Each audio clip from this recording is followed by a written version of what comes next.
Hi, everyone. Welcome to Office Hours. If you're on YouTube and you see a little link down below, you can click on it. You'll end up in Zoom. If you click on that link that you find there, you'll end up in Makana, and then you become one of the producers for the show. You actually are driving the entire conversation. Everything that we talk about is up to you. So you vote on those questions, you ask those questions, and you drive the conversation. So please go through the little process and join us here in Makana, watching on Zoom or on YouTube, and ask your questions. Any questions that you have around media production or video production are open game. Now, if you think you can answer some of those questions and you really want to become part of that community, then you just need to join the panel. You just need to be here by 6:40 a.m. Pacific Standard Time. This is when we do the mic checks, and we make sure that everybody's ready for the show. You can get here as early as 6 a.m. That is when we open up for, except for today, it was a little issue here today, but normally it's 6 o'clock in the morning. You will be able to come in and just make sure that your setup is ready to go and ready to be part of the show. So even if you don't end up on the show, we have people who come in and they just check out their setup. They hang out with us for a little while and they go to work. So that's totally okay. So you can go ahead and jump in. Now, also, if you want us to actually, shade your cameras and everything, there's a pre-show that's hidden in the emails that people will jump into. We were doing some shading this morning. If the first hour is general questions, so any question you have around media and video production. Second hour is something that we think would be worth talking about and covering. So today we're going to talk about CamTrackAR, and we've got Josh Davies here. He's here on the panel, and he's going to be talking about from FXHome, and he's going to be talking about CamTrackAR. It's really, I was playing with it over the weekend. It's really cool. So anyway, that's going to be a great conversation. So we're looking forward to having Josh explain all the ins and outs of the app. On Tuesday, we're going to go back to mixers. There's been a bunch of questions related to the whole process. So we're going to just really have another general conversation around mixers. What makes them different? What do you use all these pieces for? What is a bus? All those things to kind of outline some of those details for everyone. So we're going to talk about mixers there. We have Cinemaker coming on Wednesday. So the Cinemaker crew is going to come and actually talk through what Cinemaker is and how it works. Leo Laporte is actually joining us on Thursday. So he's going to come in and talk about, they've got the new Twit Club. He's going to talk about Twit Club and Twit and podcasting and answer your questions. So it should be, I would get here early for that one. We do have a maximum of 500 people in the concurrent. Last time he was here, we got pretty close. So just as a note there. And then on Friday, we're gonna talk about super sources. It's a pain that I'm feeling a lot right now. And so we're going to talk a little bit about setting up super sources and processing super sources in the atem, various atem switchers that have it. And then, of course, Saturday is the long day. We've got education for the first 2 hours, or second 2 hours. And then Nick Justishin will be joining us from Drexel University, and he'll be talking about Unreal. We're going to talk about the actual process of getting a metahuman into Unreal. And so then the next week, we're going to talk about attaching your face, your movement from an iPhone to that metahuman in Unreal. So a couple steps here we're going to take over that weekend. Then we're going to shift gears. The test lab, the test cooking for Mad in the Kitchen will start at noon to 2. And we'll be doing a test recipe all together. And then, of course, Mad in the Kitchen will be there at 5 o'clock. We open the doors at 3 so that you can listen to the comms and watch us kind of slowly build up the show. And then the actual show starts at 5. And then after that, we'll discuss what happened, good and bad. So anyway, so that is that's how the Saturday goes. It's a long day, but so you have to get well rested. Let's jump into the questions. Go ahead, Bill. Okay, we first start out with Rupert McCrae in Dallas, Texas, who says, if two people have a Zoom meeting over the same local area network, does their media transport leave the network after the connection has been negotiated via Zoom? Go ahead, Jason. Barring some relatively rare corporate setups, the answer is absolutely. Yeah. There is a way for some corporations to put a Zoom reflector inside of the corporate setup, but for the most part, you have to be negotiated by a reflector that's outside of the company. It's in the cloud. Go ahead, Guy. Yeah, this is what it looks like. It's called a Zoom meeting room connector. So if you want it to stay local, you deploy one of these, the server on-prem, and that's what they start to call it, is Zoom on-prem. And basically, if you're having like a big meeting internally, you want 100 people, you can keep all that data from flowing out to the cloud. The only thing that goes out to the cloud is just to check to see what the meeting ID is.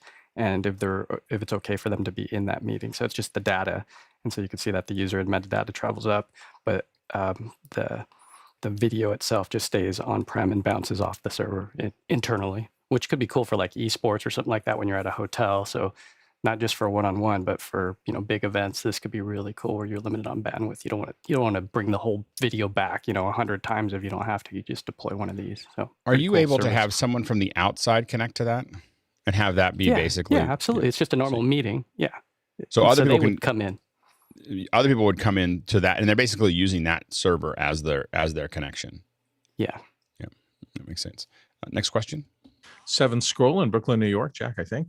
Hey guys, we're thinking about painting a wooden backdrop, 15% gray, but want to add a stone texture to it that shows up when using RGB lights. Good idea, or are there better suggestions for that? Go ahead, Charles. So there's 2 ways to go about it. Usually, if it's going to be flat lit and the background is far away enough, it can be just a print. You can do that. If you want it to react to the RGB lights, you have a little, let's say, blue up light and a red side and something like that. What we've used in the past is these panels you could get at Home Depot or Lowe's, and they are like giant Legos. You could just put them together. They're usually made out of a composite. They're not that heavy. The average size will cover 10 square feet, and you could build it up like that depending on the texture you want. They have all kinds of stuff. That's a solution that we found in the past. And architectural firms will have stonework that is modular. It's oftentimes as small as 1 foot by 1 foot, but it can be 2 foot by 2 foot, 3 foot by 3 foot. And they all are designed to interlock, but they're all slightly different. And it's heavier because it's real stone, but it's not very thick. And so they use it for architectural elements. I will argue that generally, if you're going to use it as a background, I would go as real as you can, and really try to, unless it's now something that's light and easy, if it goes far enough background where it drops off, where the detail drops off, I think it's okay. But I have to say that when you put a real one up there, it just looks really good if you go down that path. Go ahead, Jeff, and then Roscoe, and then Bill. Another way to get some texture is they have a paintable wallpaper. So it's just a white wallpaper that has texture built into it. It may not be exactly the stone you're looking for, but then you can paint it exactly what 15% gray you want. This is not the stone you're looking for. Anyway, Roscoe. And this is where a scenic artist really pays off. I'm just amazed when I walk down there and see some of the stuff they can do. So finding somebody who knows what they're doing is very helpful. Yeah, go ahead, Bill.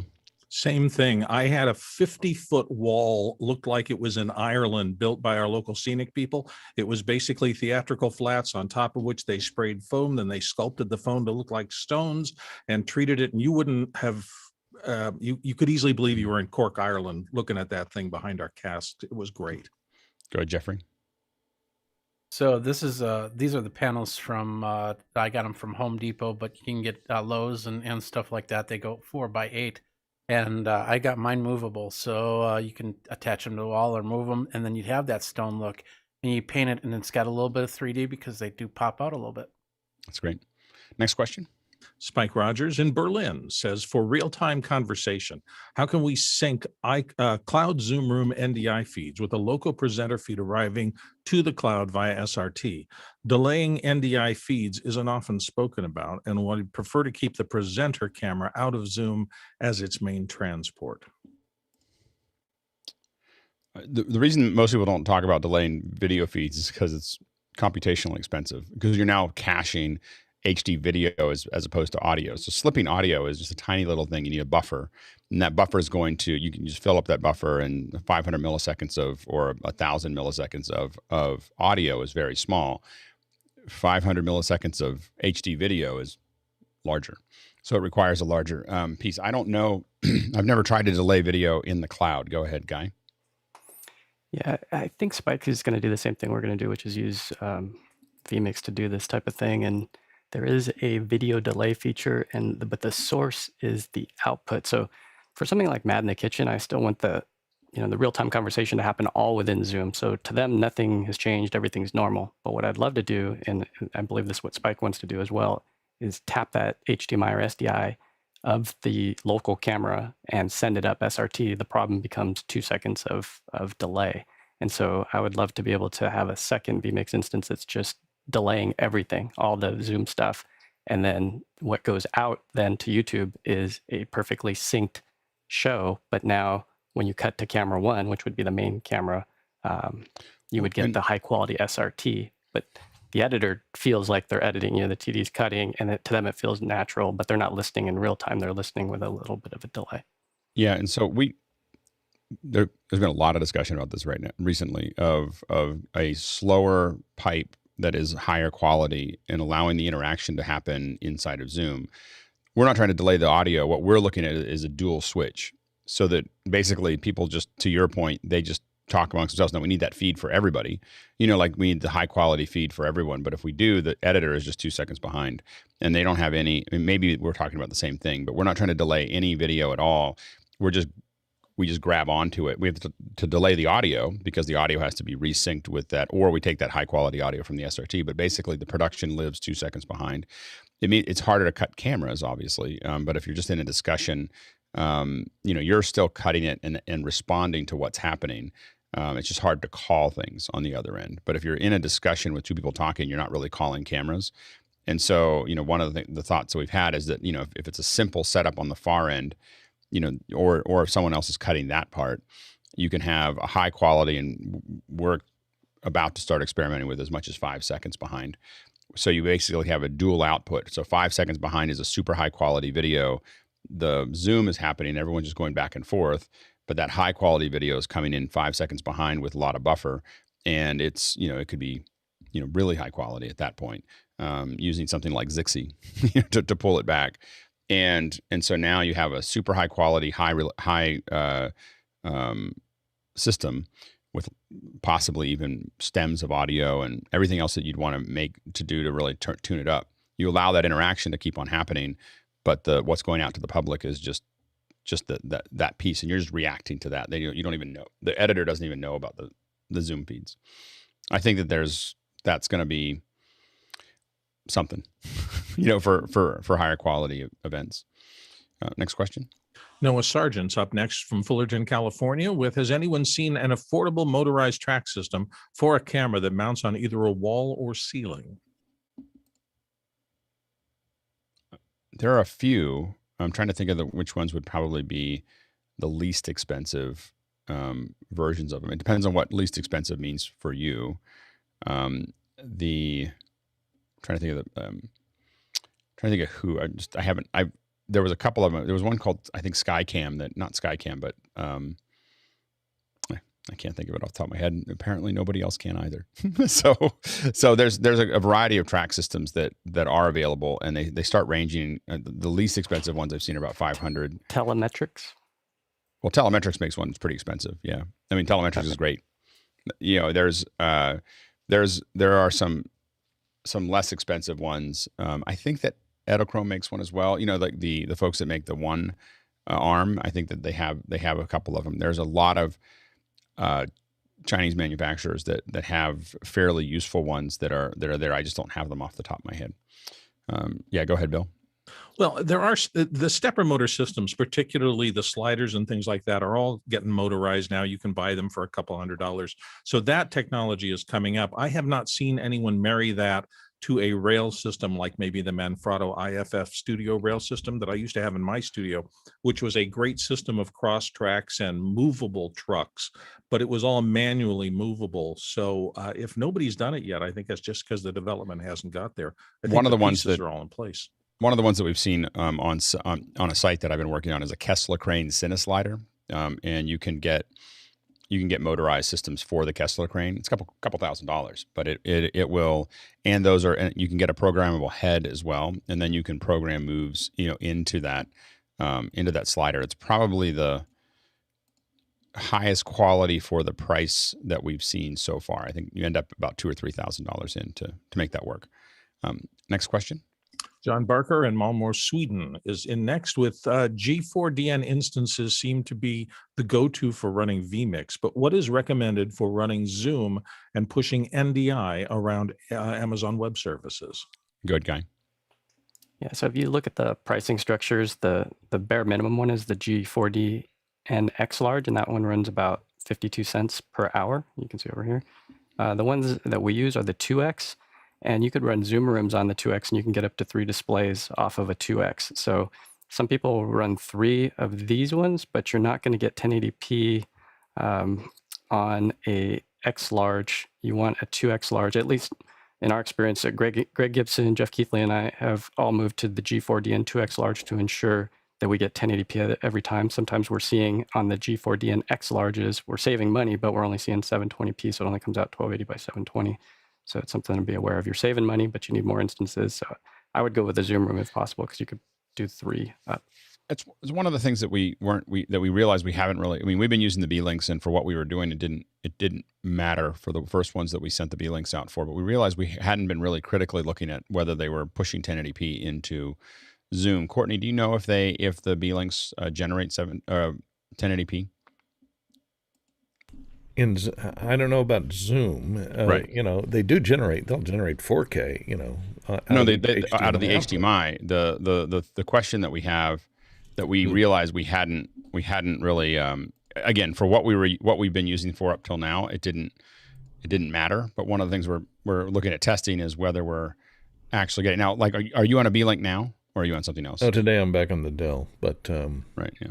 I have it's running on another input. Yeah, but go I ahead. don't have a camera into Yeah, it. go ahead, Guy. So if you go into your statistics, you'll see that Zoom does perform a check of how many cores you have. And if you have less than 4 cores, physical cores, it's not going to let you push out full 1920 by 1080. Even if you click HD in your video box, Right. it limits it. And this is because of like Chromebooks and things like it that. They less realize than the 4 need. cores, or is it more than 4 cores?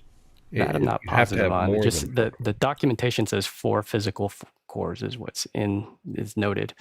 But you can run some tests. That's the best thing The to B-Link do. does have 4 physical cores. It doesn't have 8 threads, but it has 4 physical cores, 4 threads.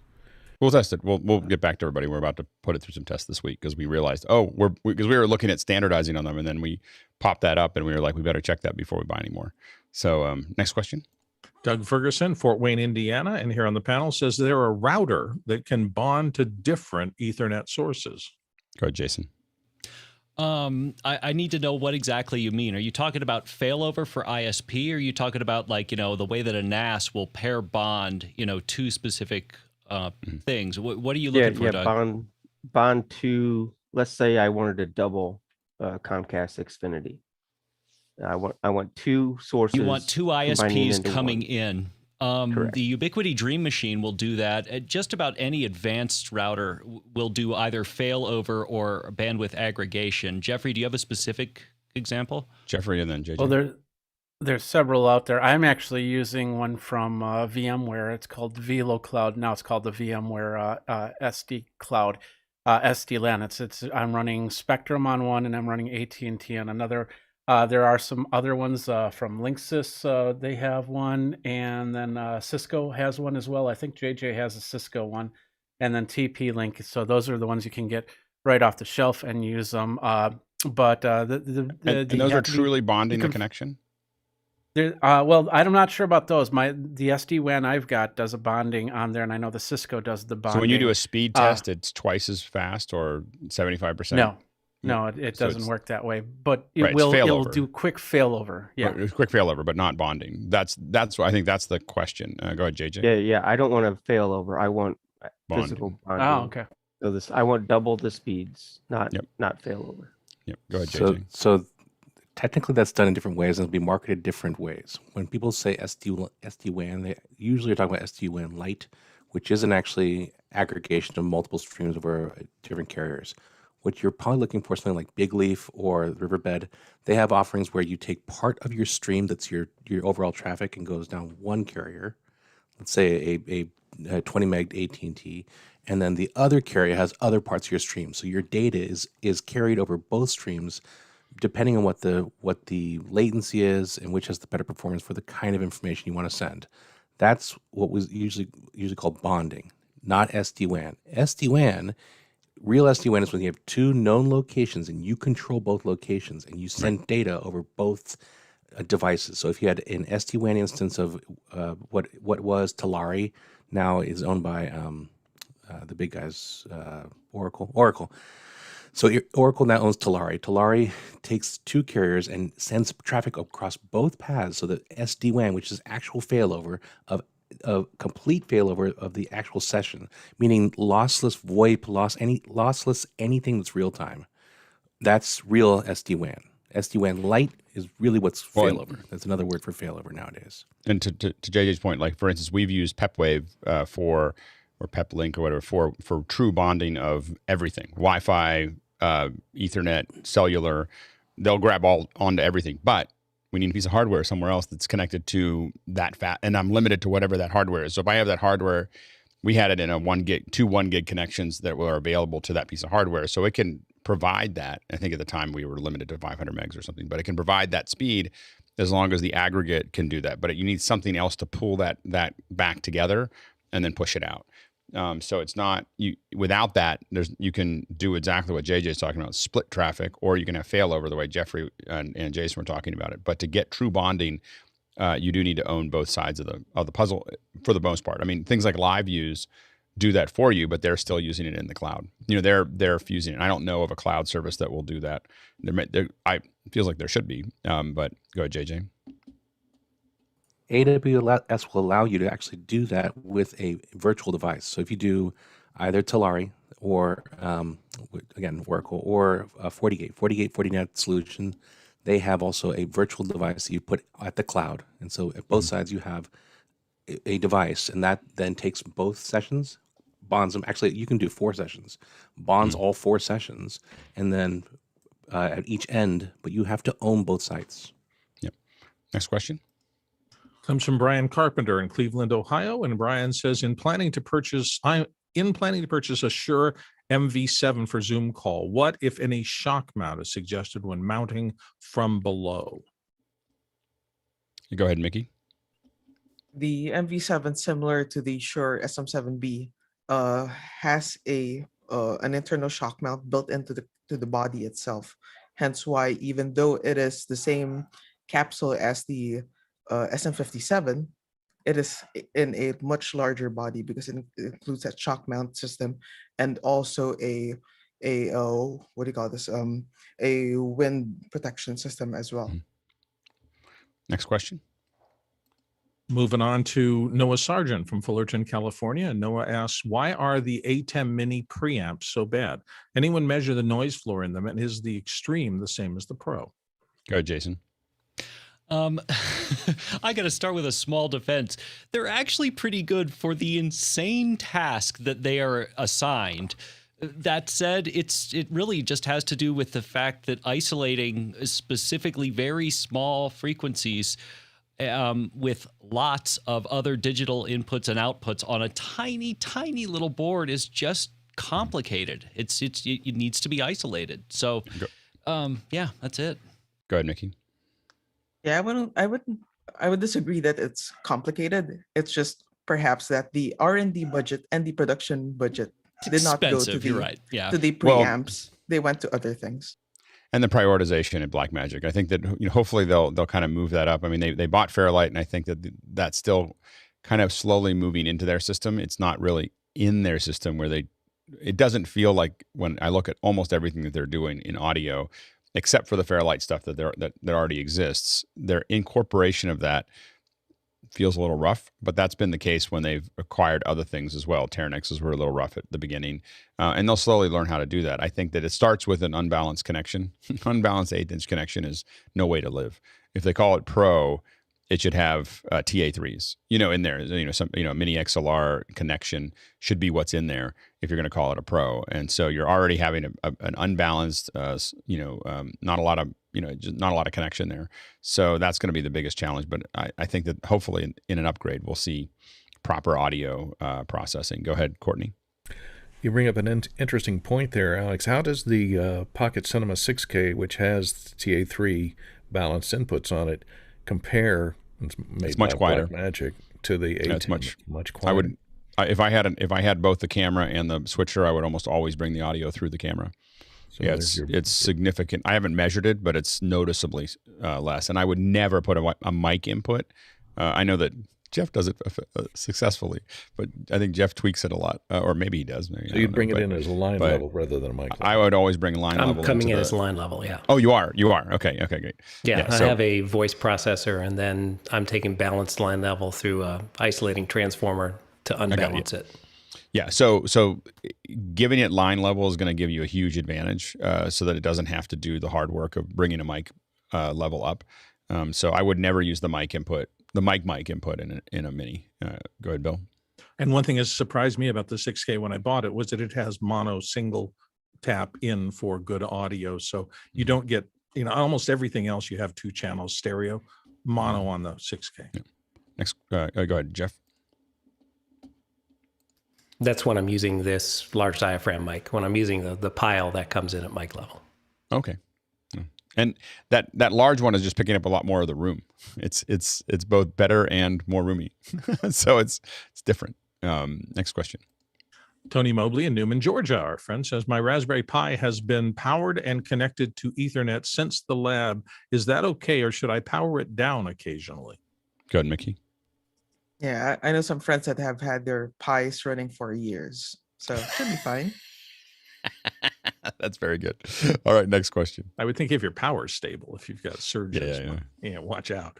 Rupert McCray of Dallas, Texas is up next with locking the screen on an iPhone while in a Zoom meeting seems to end the call. The same seems to be true of Skype and the same on Android. I'm trying to be in a call with audio only without wasting battery to keep the screen on. Any ideas? Go ahead, Jason. Turn off your video.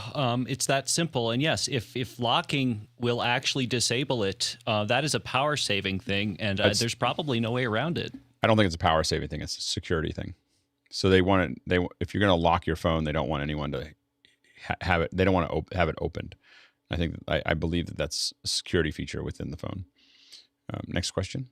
Aunt Pruitt in San Francisco says, I've received a demo unit of the Blackmagic 6K Pro. Any of you have initial thoughts? I'm digging it thus far, but it doesn't seem to get any press. I hear more about the Red Komodo, Sony FX line, or even the A7S line than this. Is it because Blackmagic isn't consumer focused, quote unquote? I don't think Blackmagic needs to promote them that much. They're selling so many. Of all of these cameras. I mean, the flow is pretty, because the advantage that they have is that what the other cameras don't have is that they don't have switchers, and systems that make all of that work. So I think that I have to admit, over the weekend I was looking at HDMI routers or matrices, because I was like, I need a HDMI router to deal with my signals. But I will say that I don't think that. I haven't used a Red in a long time, so I'm not sure. I don't think that the Blackmagic, I haven't tested the new color science on the Blackmagic. I haven't really felt like it did as well as Sony, as far as their color science, and definitely, it's a little far behind Arri. It's really good and it's really convenient, and it can be color corrected to anything. But I'm doing a lot of head-to-head camera tests, and I'll be doing a lot more soon. And when we look at those head-to-head from the raw output, there's a different feel to each one that I think that that's still something that is a work in progress. Go ahead, Mickey. Yeah, similar experience with you. I haven't seen a Red onset in like 2-3 years. Yeah. And I think with the Blackmagics, like a lot of cinematographers, a lot of DPs, really consider it as a great substitute or a C-cam or a D-cam to the Alexas because of the color science. Yeah, I know this will hurt a lot of people inside, but I know a lot of crews that are using the Blackmagic cameras as crash cams. So they're putting them in places that they're not going to come out of, rather than putting their Arri, in there. And they are saying that color corrected, in those instances, they stand up really well with the Arri. Where they start to not work as well as in low light conditions, the Arri tends to stand out. So that's where they have trouble with those. But the same reason that in some ways, the Blackmagic is more consumer focused, and part of why it's fun to just take out and shoot is the same reason it's not as popular in film shoots with some of these things, because it's not modular. So, you can build kind of a rig around it, but that screen on the back being attached to it and everything else, when you talk about building a real camera rig, I don't think Blackmagic's really solved that yet, where their Ursa line is kind of heavy for that kind of thing, and their 6K, 4K line is kind of light. And there's not that, like, I think a lot of people have gotten used to, I have a brain, you know, like the Red or like a lot of other things. I have a little brain, and I'm just going to plug everything into that brain. And that hasn't, you know, they don't have that form factor right now. And I think that that's been a little bit of a challenge that I've heard anyway from folks working on films. Next question. Moving on, Keenan Campbell of Princeton, Illinois is next with planning a hybrid webinar, diagram in office hour chat. Do we feed program out to the 3 in-person presenters as a conference monitor? This will be individual speakers, then all of them as a panel discussion at the end. Remote presenters will be coming into private Zoom and then summed out to Zoom's webinar, to a Zoom webinar. I mean, generally, it's good to have people see the 2 things that you're going to want to see is program, but also if I was going to have a second monitor out, which I don't know if you can do in that pipeline, I would have them be able to see whoever's speaking or the remote folks. You know, I think that would be something that I would probably want to have them see is both that remote. And here's the thing that you have to talk to the speakers about. A lot of speakers that are not trained are not used to seeing themselves, and it'll cause all kinds of little twitches as they get used to it. I think it's gotten a lot better because of Zoom. We're used to seeing ourselves now, but we've often had, you know, a lot of resistance to that process in the past of seeing themselves. So that's the one thing you want to just check with your presenters. But obviously you'll need mix minus so that if you're doing full program, you need to make sure that they're not hearing themselves. Anything else, Jeff? Yeah, that's what's not clear on his diagram. He's got mix minus going to and from the remote presenters, but he's not got audio coming to the local presenters. And so they need to be careful that they don't, your instinct is going to be just have one speaker that feeds all of them, but it'd be better to keep all 3 of them in an IFB so that you don't get an echo back to the remote. And remember, it's mix minus having that panel discussion.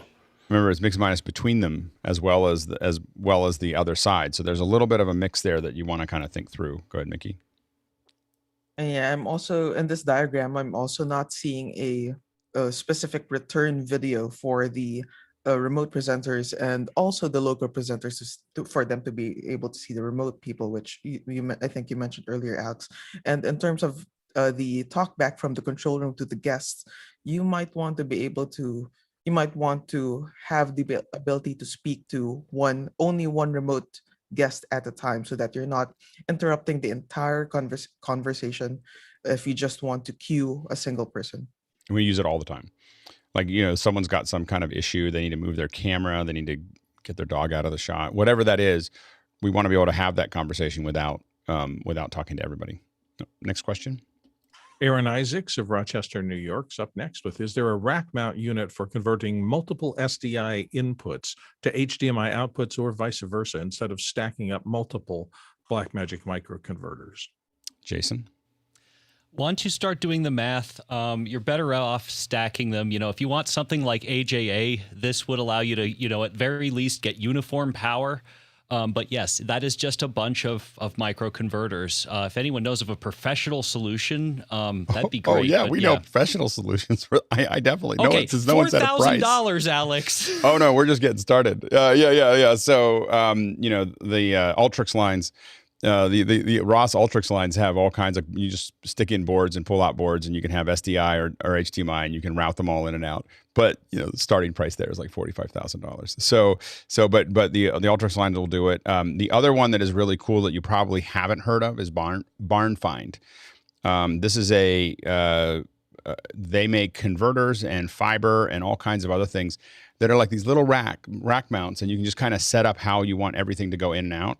And for passing a lot of data in a facility, they're kind of, it's funny when you go to NAB, they'll be in like a 10 by 10 booth with one person sitting there, but it's really cool hardware that a lot of high-end folks use. Doug and then Roscoe. Mine is not professional. I just have a rack in my truck and in my fly packs that I connect, but I just put Velcro on the bottom. I don't stack them because they do get hot. I put Velcro on the bottom, and I Velcro them to a rack mounted rack. And then, I put like 5 across, and if I need more, I'll put another rack in. But I've not had any problems in heat or anything like that. Yeah. Go ahead, Guy. I see what you're doing. Yeah, the popular choice is these open gear converters, which you basically you buy the open gear rack, and then you slide in the cards that you need. So there's all kinds of different cards, SDI to analog. Oh man, sorry, that just jumped on me. Basically, it's a rack that has a bunch of cards that you put in, SDI to analog, analog to SDI, any way you want to go. You just slide them in. That's what I see in the pro install, especially in like news organizations, things like that, where you have just a ton and you want to keep airflow in there and you want to keep it nice and tidy. Go ahead, Roscoe. Yeah, and just be careful, because if you are in the Blackmagic world, that you need the bidirectionals in order to pass the camera control signals back and forth from SDI to HDMI. Right. Next question. John Puett, often in the panel here from Huntersville, North Carolina, says, a friend asked me to photograph a school site she runs Wednesday. It's a small charter school with 10 to 15 students. Any tips or pointers? Photographing the school itself or the kids in it, I wonder. Jason? I would say, first off, do a lot of close-ups and that kind of thing, because it'll be useful in the future. But also, if you've got a high-end iPhone or just, a really good camera phone, bring that and put it on Google Maps. I think that would be very, very helpful. You can get decent 360-degree stitches for free. And, if you're willing to go up, I'm sure Alex has a lot of 360-degree camera thoughts. I think John has a pretty good... Theta's pretty good. I think John has a pretty good camera system. So I think that they're probably asking him to come to use his full-on system. Go ahead, Sky, and then Bill, real quick. My wife being a teacher, it's the security, not the security issues, but the rights issues, and who those pictures are going to is the question too. Yeah, you need Guardian sign off on every photo. Yeah, like Guardian sign offs on every photo. Every person's going to be in every photo. You don't want to go back and get it later. You want to get it before you show up. Go ahead, Bill. Yeah, the same thing. You need to pay attention to whether you're shooting things, the buildings and the facilities, or the people, including kids and teachers and everybody. And those are two different approaches that you take. Right. Go ahead, Roscoe. If you're shooting kids, make sure that you have a slate, because you don't know the names of the kids. You need that information right up front between each kid. Yeah, and it can be as simple as just having them write their name on it. We did that with a class years ago, and it was actually really cute, because we had all the kids write their own name on the piece of paper and then put it up as their little thing. And a lot of people wanted those photos because it had, they were 6-year-old and 7-year-old, and it had all their names written in their handwriting at that moment, in front of them. We did it because it was efficient. We just handed them all a piece of paper, said, write your name down. But it turned out to be super cute to have that happen. Go ahead, Mickey. Yeah, it might be handy as well to have a tethering cable, a really long, like 10-foot USB cable. You can buy high quality ones from Tether Tools, and there is also there are also plugins for Lightroom for you to be able to instantly view the photo you just took on a camera on your computer. And also, you're going to be working with kids, so keep that in mind. Like, if you get, it's kids you're dealing with, so you have to be patient with them. I would be horrible at that. Kids love feedback too. So if you show them the photos you're taking, they get both better and worse all at the same time. They get better because they're more excited, but then they start really mugging it up and being goofy. So, but it is a lot of fun. Anyway, next question. Dave Node of Charlotte, North Carolina says, has office hours discussed Zoom immersive view? If so, what day? And if not, what's the lowdown? We hate it. That's been the lowdown for the most part. I mean, it comes up a couple times, and we're all just like, it was a bad idea when Microsoft did it. It's a bad idea when Zoom did it. I can't imagine the amount of engineering resources that were wasted on that endeavor. But we're not. It's all the worst things. It's like the worst example of skeuomorphism. Let's just take the thing that you would, because you're gonna have bad edges, bad keys, lighting, all those things are things that are. I think that they had to do it. I think that you want to be able to have feature parity with the only other real competitor to Zoom is Teams. So there's not really anybody else that's in the ballpark. I mean, I know people are using Meet and it's cute, but it's a horrible platform. Like when they tore out Hangouts and put in whatever they did to Meet, they just jacked it up. And so it's just completely not, that's the only other one. And the rest of them are just goofy. So Zoom and Teams are going to have to keep on competing with each other to keep, so that someone says, oh, this is like talking to a business person who doesn't do this all the time. They're going to look down the check marks and look down these check marks, and make sure that they kind of line up. So I can see why they did it, but I sat in a team. I haven't even opened I don't know if we can do it here. I don't know if I turned it. Do I have to turn it on in the back end? I think it's only meetings. I think we can try it in the post show or pre-show or something, but I tried it with Teams and it hurt my eyes. Like it made my eyes so upset that I just was like, I will not go into a meeting in that format. Like you can find somebody else for that meeting. I will not participate. It's not only that I don't like it. It's just, it really just causes a lot of Zoom fatigue. Next question. Jonas Nattel, Reutlingen, Germany, says, is there a way to delay Zoom OSC so that a technical director would cut a low-quality Zoom version and that those decisions get applied again to a delayed high-quality version? We were talking about that earlier. We're talking a lot about it, and I think that what we're thinking about right now is not really trying to delay the edit. Just have them cut cut what they see. It does mean they can't control the cameras. I mean, they can't make, but they're still reacting to what's there. And I think that, but we haven't seen a way to delay the instruction set yet. Go ahead, Sky. Well, isn't that what the atem mini ISO is all about? But I mean, yeah, you would re-edit. Well, this is for live. This is like for live. So you've got a live feed, you're cutting Zoom, and there are some advantages to that. And I can see why you'd want to delay it. I bet you that if Andy got his head around it, I'm sure that he could figure out a way to delay the messaging. Delaying instruction sets is relatively, the data load is really low. So it should be something that Andy could put in to just dial it up. Say I want to be 3 seconds off or whatever, and it'd be doable. So we'll have to put that in. Yeah, but ahead, would Bill. you be applying that to the high def stream just with a little bit of lag? So you'd be constantly getting the metadata from the early thing and applying it serially over and over basically again? What you'd want to do is in my mind, what you'd want to do is have one switcher that you're just switching to it. It's pulling in all those instructions and sending to another switcher with some delay. That other switcher is getting the high quality feeds in. I do think that there's so many people bringing this up right now that I think we're going to start seeing this happen, which is that, but you basically you're interacting with the cameras and you're interacting with the folks that are there in real time. There's just another delay of 5 seconds or 8 seconds. It doesn't really matter to the rest of the world. And it's just pulling in the decisions that you made then, so, and there's go ahead, Guy. Yeah. If we were to send a streaming bridge down to you and we were to output, just hit stream and hit you directly down there with the streaming bridge. And then with your FS series, you have video delay in there, right? A little bit, with a couple. I don't think there's not that much. It's not a couple seconds, because Jason Bache and I, we were getting about a second. Is that right, Jason? I want to say it was less, actually. Once the edge was warmed and you kept upping the bit rate, and it just kept getting, it seemed closer and closer and closer. I think we were down to less than a second.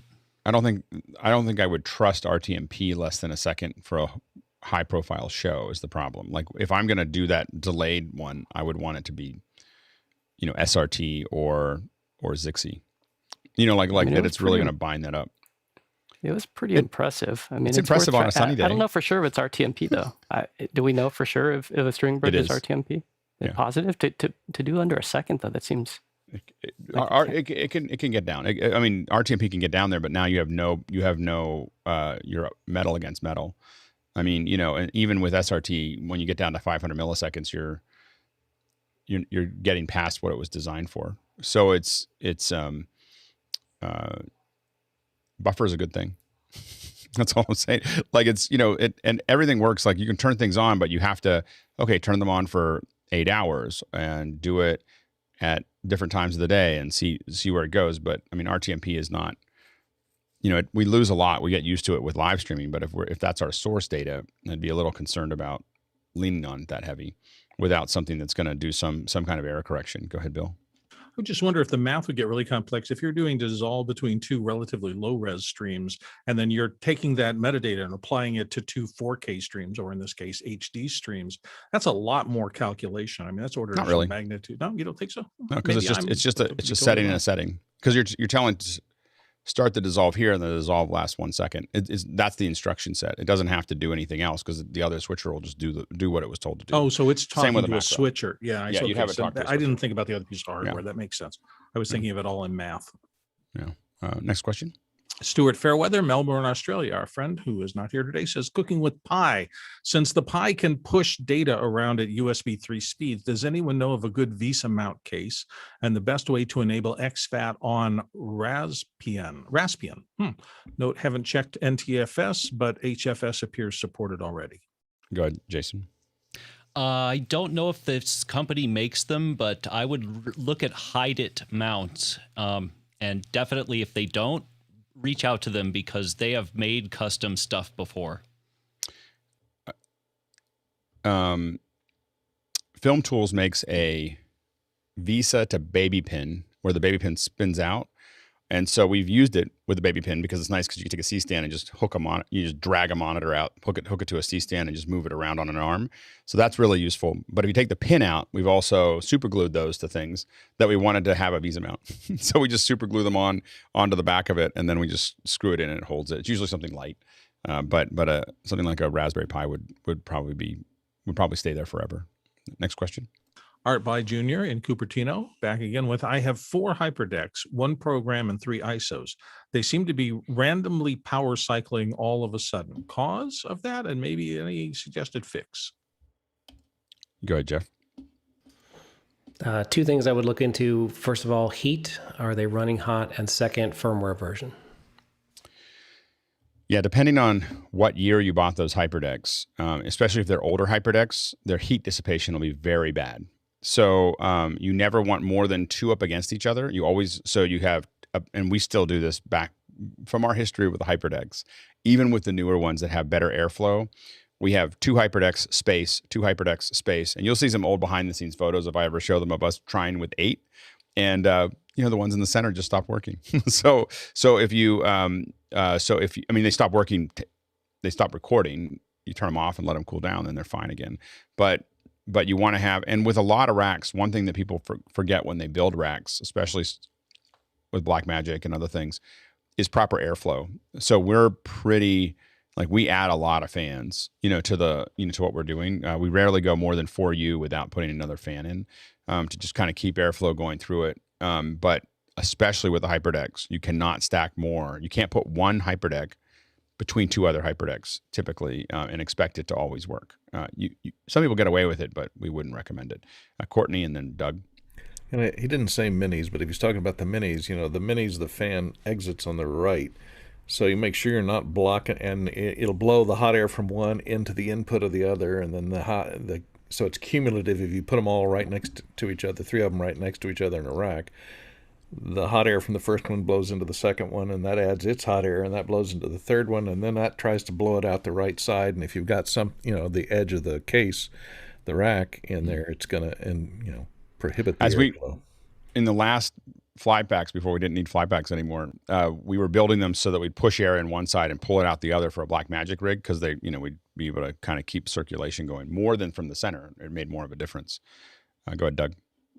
What kind of rack fans do you like? Because I know we have 4 Studio Pros all stacked together, but I was thinking about giving some space. I'll have to ask Kevin. I say we need rack fans. It gets designed in. I know that we get them, and the new ones are pretty quiet. That we found ones that had really low dB, and that was really the thing, is just keeping airflow going. For a while, we had ones that had lights on them, which was really cool, but they made a lot of noise. So they're usually 1U, and we usually get ones. We have a couple that are 2U, but usually it's 1U in that kind of rack. And the big thing is we want a temperature on them. So they have a temperature gauge on them. So I know what the requirements are, but I don't know what brand we're using right now. It might be a Pile, but I'm not 100% sure. Go ahead, Jason, and then JJ. Yeah, just as an example, as far as airflow, this is not a complete build yet, but I mean, this is on the desk that's, behind me. I never, ever, ever put the Teranex anything next to each other. It's just a bad idea. And this is we'll pair them up a little bit, and sometimes, but the Hyperdecks specifically they generate a lot of heat. Yeah. Oh yeah, absolutely. Yeah. Go ahead, JJ, real quick.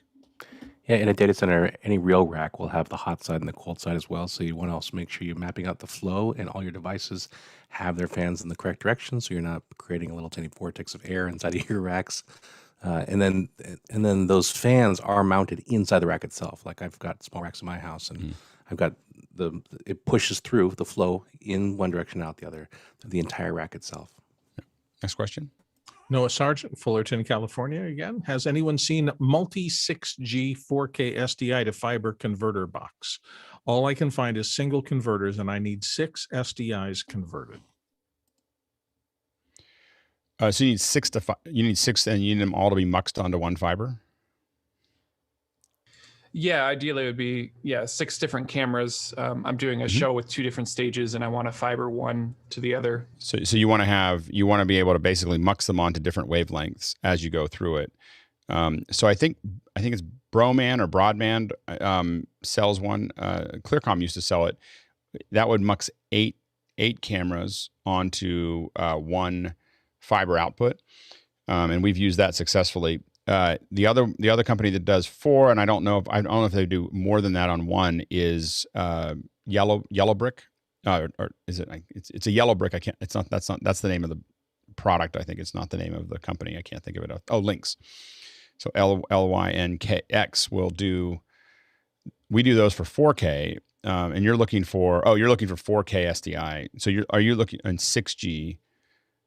Yeah, I'd have to look at those, because most of the time we've done that has been with 1080, but there should be no reason why it can't do it. It's just light. The one thing you have to be careful of as you start going over 4 is that the wavelengths start to matter as it relates to how hard you pull the fiber. So when the fiber get hard turn, some of the wavelengths will go through it and some of them won't. So you have to, so you just have to kind of, what we found when you start to mux them into one fiber route, that we had to start thinking about that. Go ahead, JJ. The industry rule for fiber is no greater than one foot in radius, because exactly that. Any sharp turn will modify the fiber, that wave inside the fiber. Yeah. Sure. So that's the standard. I'm saying we're in production. It often happens tighter than that. Also the carriers generally, they have mux boxes for carrier side stuff, and so all they do is they'll have like a large box into which you just slot multiple cards. So if you're looking for something like the Blackmagic converters, you could probably get a rack and just put multiple boxes inside there, and then you run your multi-fiber, like usually it's 12-strand fiber run to, in the 12-strand, if you get cladded, it won't let you do more than one foot in your radius. Yeah, and what you're looking for is Broman. It's BROAMAN, is the one that they just do a lot of different fiber routing. The other thing to think about is also just that we have muxed a lot of those things from a point of failure perspective. We generally backed back away from that and moved into just getting TAC-12s. Just get a TAC-12 and run it between the two, and then you just have single converters for the TAC-12, or more. But what happens is, that fiber is now the whole show, and so we've felt better. Generally, if we're running fiber through it, we felt better about having. Now, sometimes we'll mux, like if it's HD, back in the day when we were doing UHD over that Lynx, one of those might be carrying 4 cameras or an HD or a UHD signal, but we would try to keep cameras on separate ones. So if for some reason someone steps on something, cracks one strand of glass, you lose one camera. If they crack the one that has all the cameras, that's the end of your show.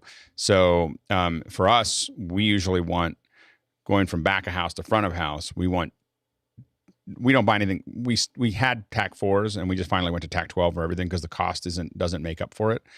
And you don't have to terminate everything. Like we a lot of times we'll leave a bunch of them open. We'll eventually terminate them, but we run TAC-12s around 2 different routes back to the, from front house to back of house, and then put cameras on, half the cameras on one, half the cameras on the other, so that if something gets cut, we can still survive the show. Oftentimes we will double up the wide camera to the, to both feeds. So because that's our real parachute. And at NAB, for instance, or CES, we had a forklift cut, one of our fiber lines. So it's, we're really glad that we had to. Go ahead, Doug. Yeah, I will reiterate everything Alex just said. I mean, we use a TAC12 fiber and go 1-to-1 on the cameras, and it has happened in the show where, for some reason, a camera went down, and we had an open fiber and just take 7 and put it into 2, and at the other end do the same thing, and that's how we run our shows, and we have racks, so they're not going directly into the fiber. So we have our fly packs built that the converters are permanently attached to a rack, and we just go 1 through 12, and it works great. But definitely have a backup, like Alex said. It's fragile. I mean, it's not the same as copper. So that's always the thing to keep in mind. Next question. Roman Kryuk of Kiev, Ukraine, and I'm having trouble with the verb in this. He said, I was asked to calculate an event where 2,000 people are singing a hymn at the same time with video. Can you suggest any existing platform or software? 2,000 people. I'm sure that he's bidding an event with 2,000 people. I'm assuming that's over Zoom. What is the app that you can do with the iPhone, which will be, what is that? I can't remember or the phone. It's like Android, iPhone. Acapella. I mean, you could probably try to build something like that, but they can't sing at the same time we did a birthday for Guy. You can go back and listen to that, and that's about. And we've gotten better. We practiced. We're getting good. We're actually getting good at it. Yeah. We've got a lot of practice. I wouldn't. The latency, even over fiber, it's hard to do this without Zoom, but the latency is truly problematic. Okay, real quick, next question. Stuart Fairweather, Melbourne, Australia says, why do non-artists insist on making artists, technical and creative, conform to the death of creativity known as 9 to 5? I think you learn not to, over time, like people who know how to do this don't do it as often. Go ahead, Charles, and then Bill. Real quick, we're running out of time. Yeah, so it's usually the person from the business side that has a lot of experience dealing with the artist, so they get put in that place. Also, more from the artist side, people need to realize you're running a business. So now you're walking into their world. You are providing a service through your creativity. Mm-hmm. You're bound by some of their rules. And that is usually one of them. Yep. Go ahead, Bill. A lot of people, even artists, also get into I have kids with school age, and there's certain things that happen after school and the rest of that. And it just kind of fits into a social norm that people have developed. I've learned, I have some people that work in the middle of the night. That's when they work best. And Chris Peterson, we'll try to move that because he's really, really effective then. And why would I move him away from what he's good at? So that's so we have people that work in all different hours, and the more you can figure out how to work with them and let them be the most effective, the better. So I don't have any reason why. I think it's crazy, but I understand why people do it. Little box, everything's in a little box. Next question. Idris Hagi says in Fairfax, what would be a good microphone for recording sound from oud guitar, and what would be a good speaker to project sound from oud guitar to a large room? I don't understand. Is that an instrument specific? Go ahead, Jeff. That is. I would probably start with a Neumann KM184 or KM84 if you could get them, but they're out of production for a long time.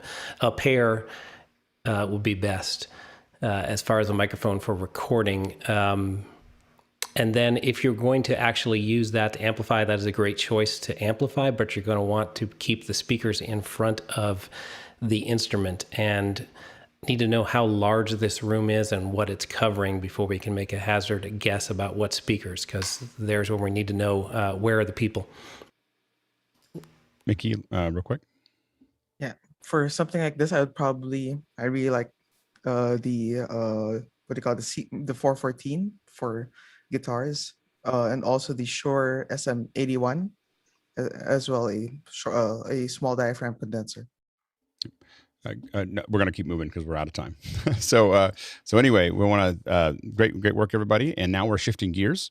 And we have Josh Davies here from FXHome, creator of CamTrackAR. And Josh, where are you coming in from? I'm coming from a place called Norwich, which is about 120 miles northeast of London. Oh, very good, very good. And so if you have questions for Josh as we start to talk, go ahead and throw those into Makana, and we'll bring up for Josh soon. Josh, can you tell us before we get into CamTrackAR, how did FXHome get started? Well, it's about just over 20 years ago. Back at university, everyone who was doing film studies was trying to either recreate Star Wars, which I know you know an awful lot about, Alex, or The Matrix, and we built software that allowed them to try and create some of the more gimmicky effects from those films. So your muzzle flashes, laser beams, lightsabers, and that was where we started.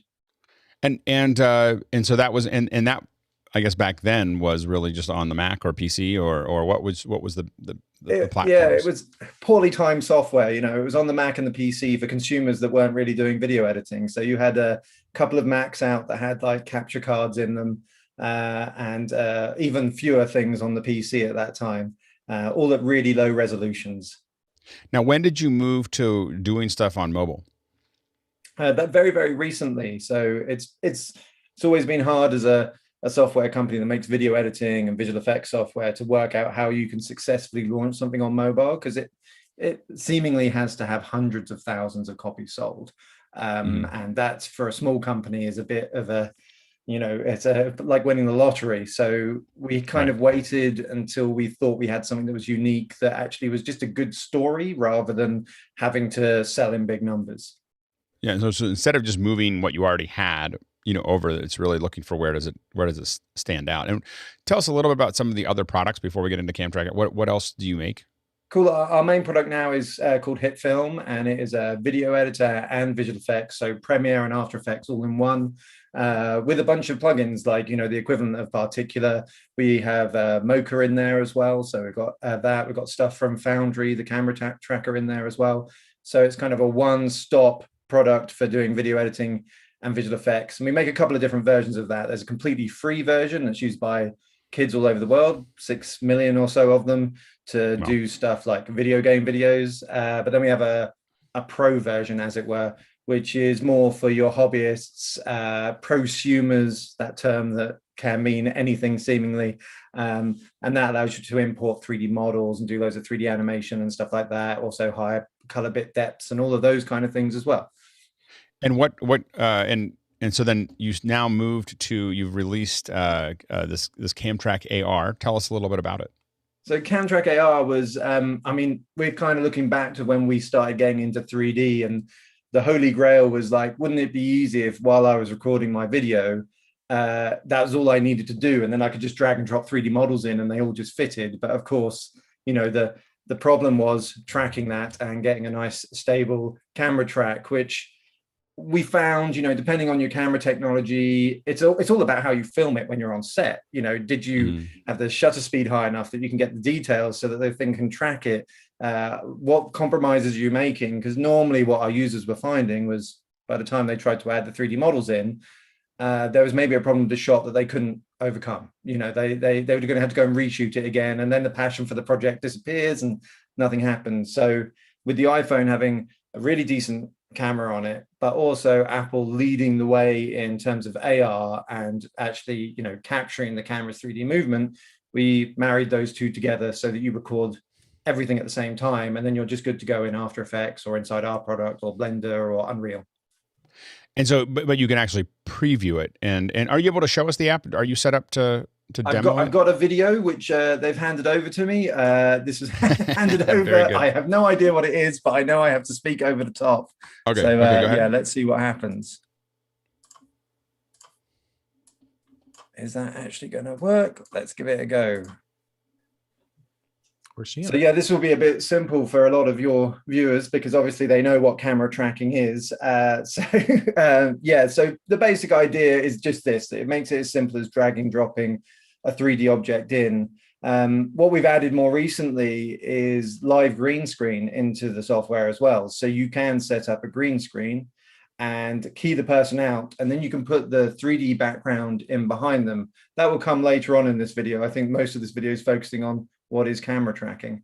But yeah, this was used in the Apple keynote. Actually, it was this part that was used in the Apple keynote. So got the green screen, which is all live and very, very good quality for real time. And then, yes, you can bring in a previs object like this background that is from a model from Unreal.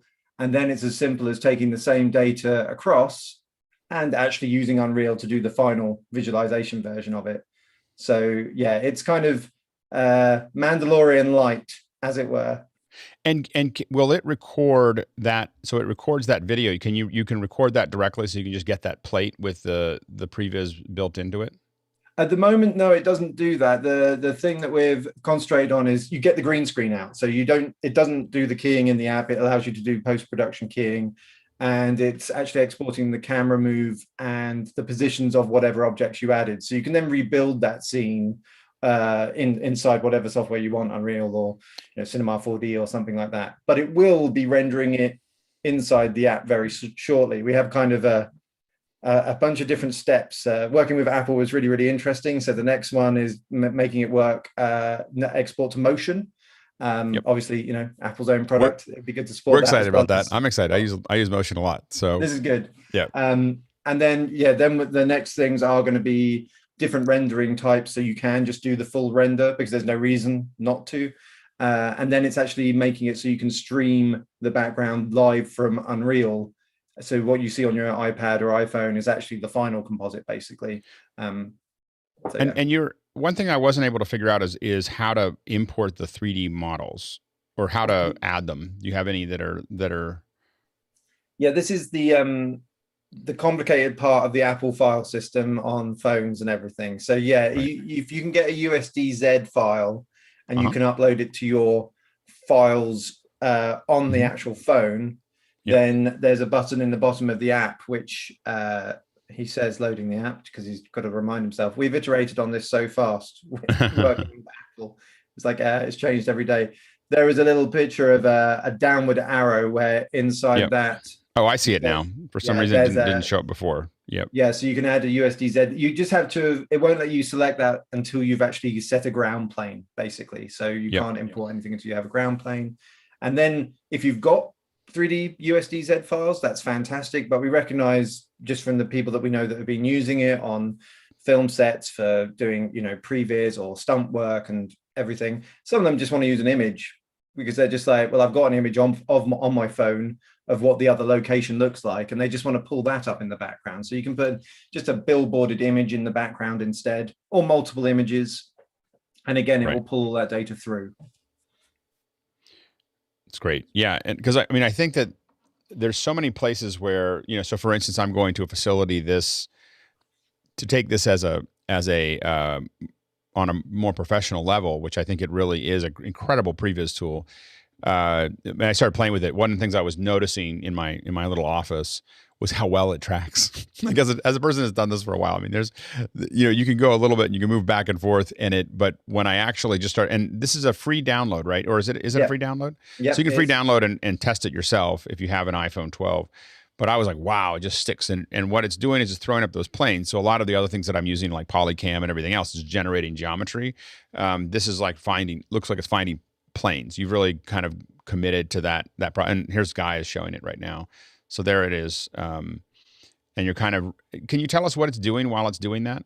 So yeah, what it actually, Apple are responsible for all the cool stuff here, basically. So if you've got a LiDAR on your device, it is using the regular camera, and then it is using the LiDAR to inform the regular camera. So it isn't actually using the LiDAR for tracking. It's just telling the regular camera where there may be more features that it can actually lock onto. So if you've got an iPhone, anything without the LiDAR, the tracking, depending on your lighting conditions and all sorts of other factors, is pretty good. As soon as the LiDAR is in there, it takes it onto a completely different level. The tracking is massively better.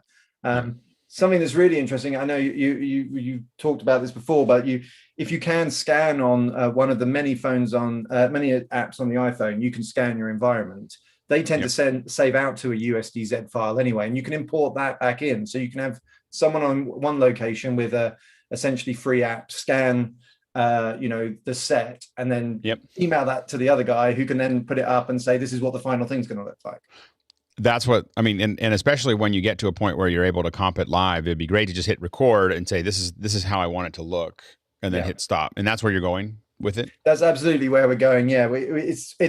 It's got to the point now where we're actually getting lots of feedback. So you always have this thing with app development where you have no feedback, and you're blind, and you're just sort of finding your way through trying to create a tool that people might use. Yep. And then all of a sudden you get to a point where people are actually using it and they won't shut up. Yeah, exactly. all the things that they want. So yeah, we've been adding a bunch of that because there's a guy on a 400-foot blue screen saying, well, I want to be able to do this, but the set is actually 15 feet up in the air. So I've set the ground plane as being where I am, but I need it to be 15 feet lower because that's where the sea is. Can we do that? And we're just like, oh, well, we didn't think of that kind of application. So yeah, it's always changing at the moment. Well, and for me, what we're looking at is I'm gonna this Friday I'm gonna scan a location, but with a real LiDAR scanner. Yeah. So I'm gonna go to a bunch of different locations. I'm gonna scan that location, then I'm gonna convert those to USDZ. So now I do that anyway for a variety of reasons. But then for me, I can now play with where we want the camera and where do we want, how do we want this to go and where do we want to put it and everything else. And being able to send that to a director and say, like, this is the set, and have them be able to walk, we were planning before I saw CamTrackAR. I mean, we were already planning to do that to some degree, which is that we can just send that model out to everybody and just have them walk around it. We've already done that a little bit. We're doing some cooking things over the weekends as a test. And so people are scanning their kitchens, just like, this is what my kitchen looks like. So we can figure out where to put the lights and everything else. But being able to then, what is useful there for us is being able to gather that camera data. So it's basically doing all that tracking. It's showing it to you. You can have the 3D models in there. Now, when someone's in front of green screen, you won't see the comp there, right? Well, at the moment, yeah, you can strip out the green screen and you can put the whatever it is, your 3D in behind them at whatever distance that you want. So, but what you're getting out of the camera is the raw green screen, so you can then recomp it in whatever tool that you're using. And that's recording the green screen. So it records the green screen, yeah. But it could output just like what we saw with what Guy was doing. If I hit, for instance, AirPlayed that to something, the output of the app would come out, right? Yes, absolutely. Yeah. So I think we're looking at multiple ways of setting up the output because, there is the person that just wants it all baked into a single file. There is the person that wants to get the previs background and the green screen separately, but they do want them both as 2 video files. And then there's the person that doesn't really care about the previs background once they've got it to their computer. And then there's all like the bits that you're talking about, the planes and the surfaces, which is another thing we're thinking of exporting, because if it's found my table and it's found my wall, then why not just make those planes in After Effects or inside, Cinema 4D that it exports so that I can run physics simulations against them. So yeah, we're kind of adding stuff all the time, but then you get to this sort of critical mass of UI, which is easier to deal with on the iPad, but on the iPhone, it's like a settings menu on the iPhone is always quite a taxing thing for the user to care about. Right. The other thing we're doing is saving the sessions. So the guy that's on the green screen set says, I'm going to be here for a month doing just stunt choreography the whole time. First day, I want to go around and say there's a flatbed truck and then there's a pile of crates and then there's a barrel over here. How can I make it the day 2 when I come back in? I don't have to set that up again. So we're using waypoints within the scene to try and make it so that he can just load that back up, and it will just the next day he's switched off the app, he's come back in, even with a different device, he can just load up that same scene and it'll put everything back where it was. And is it looking for the features in the set and matching those features so that it can figure out where it is in the set? Yeah, it's trying to do that. I think for us, we're going to set some best practices, like, the first time you launch the app each day, try and do it in the same kind of vicinity so it can latch onto the initial features the same. Don't change that bit as much as possible. The issue that we have is all the protections that the iPhone has, for very good reasons, that you can't go and load files off the iPhone as you want. The user has to give you access every single time. So at the moment, it's like we go to reload the scene and it's great, but you have to select all the 3D models again. So yeah, we're working with Apple on that. Hopefully they're going to tell us all the different things we can do without That's saving great. it into one massive file. Yeah, it's very impressive. Let's jump into the questions, Bill. Jonas Datella, Reutlingen, Germany, is up first with, does your app also work inside HitFilm? HitFilm Express 1 got me started with video, so thanks for that. Oh, I love to hear that. That's fantastic. Yes, it does. It's completely free for HitFilm users to use the most useful functionality in the app at the moment, and for Blender users, those two communities of, you know, free software that are absolutely fantastic and fundamental to most people kind of beginning in that kind of part of the industry now. So yeah, it's free for those users. Now, when you gather that data, how do you export it? What formats are you exporting out? So we export, the camera can be exported as an FBX, you know, just for convenience sake. It can be exported as a HitFilm composite shot. So it comes in with the video already in place and the camera already in place and any points in place. We export it as basically an action script for After Effects where it rebuilds the scene. And then also, because, you know, we're developers and we like people developing interesting things, there's just a JSON file with all the same data in it so that people can go off and find new things to do with it. Right. And you said motion is coming in the not too Motion will be next. Yes. Motion XML file.